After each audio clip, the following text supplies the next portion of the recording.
Introduction. Hey, connect to world pals. Today, let's explore the term hill. It's not just an elevation.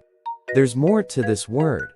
Let's climb the slopes and embrace the beauty of hills. Meaning.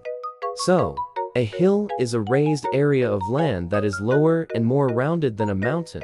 Hills are a natural topographic feature, often offering scenic views and becoming integral parts of landscapes.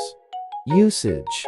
Imagine hiking to the top of a hill for a panoramic view, or enjoying the tranquility of a hillside retreat. Examples. Think of iconic hills like the Hollywood Hills, or the charm of a rural landscape dotted with rolling hills. Pronunciation. And when you say it, it's whole hill.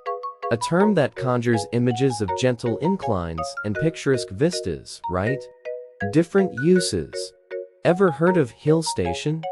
It's a term often used in South Asia for towns situated at a higher elevation, offering a cool retreat from the plains. Conclusion. If the idea of hill paints a scenic picture in your mind, consider hitting the like button and subscribing for more nature-inspired word journeys.